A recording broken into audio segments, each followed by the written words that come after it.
For most of my career, whether I was a business owner, a trainer, a parent, just as an individual, I've always strived to figure out how can I get the greatest result in the shortest period of time, and with the longest lasting effect for that matter.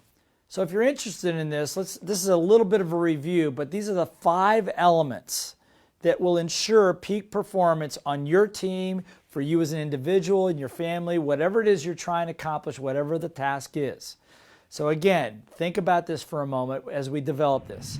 Number 1 is you have to have some skill development, or in business we call it business development. Some kind of practical knowledge in how to do whatever it is you're trying to do, how to sell, how to get in shape, how to have a great relationship, how to be a public speaker. Whatever it is you're trying to do, you have to have some training in that area, some business development or technical development skills. That's number 1. Second element required is, you got it, remember? Personal development. That's right. You have to have the training to be able to deal with the little voice between your ears that would want to sabotage it. Say you're not good enough. Say it says you don't deserve it. Whatever it's saying, you got to learn how to shut it up and get it out of the way so that you can continue on with the task. That's where your self-discipline comes in.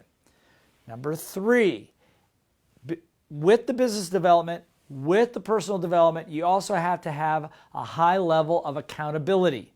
In other words, you have to be able to measure it. You got to be able to post some numbers. You got to be able to measure whether you're making progress towards or away from your goal. If we're climbing Kilimanjaro, each day we go to a new camp. That camp tells us how close we are. We know how many hours it's taken. We know how many hours it's going to take. So we can measure our progress up the mountain. Pretty simple. In sales, how many calls have we made? How many contacts have we made? How many presentations have you made?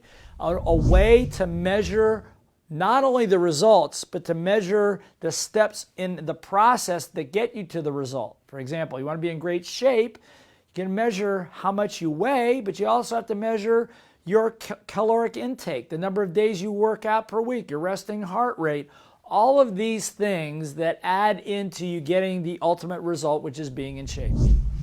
But you have to be willing to subject yourself to accountability. In other words, you have to say, here are my numbers, allow yourself to be coached, allow yourself to be reviewed, and allow yourself to look at the picture, good, bad, or otherwise. So those are 3 elements. The 4th element is what we've been talking about this whole program.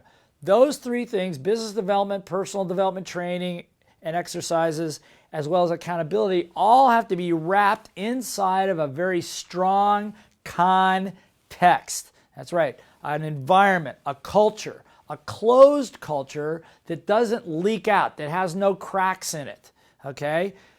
A culture that allows people to know that they're safe inside, that has a code of honor, that has core values that they support, where people support each other to be the best they can be, and outside elements are not necessarily allowed to intervene. They can bounce off the outside, but they're not allowed in there.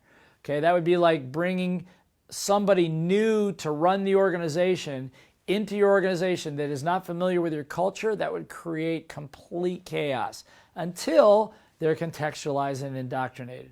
Okay, so let's review again. Business development, personal development, accountability in a closed context, and remember the context is based of values, code of honor, mission, and all those things, right? And here's the 5th element. The 5th element is sitting right in the middle of all this is something I call a driver. A driver. Now, what's a driver? A driver could be you as the team leader. It's a person or an entity or a group that has a higher expectation of what's possible for the team than the team itself. Why? Because the drivers experienced it before. They've done it before, or they've seen it happen before. So they have a higher expectation so they can sit there and drive, not sit there, but actively drive it harder than the team might do on their own. That's a great championship coach that coaches a great football team to a national championship. If the coaches won a national championship before, they can drive a lot harder with the next team because they've been there before, they know what it's like, and they know what to expect, and they know what's possible when sometimes the team members, because it's new for them, don't know what's possible. Without the driver, it could be a very democratic process. Everybody can be playing happy camp and having a really good time, but you may not get to that peak performance level, particularly in the amount of time that you're looking for. Because if you're like me, I'm assuming you would like to do it quickly in this lifetime and not have to wait till the next lifetime to reap the benefits of all your hard work.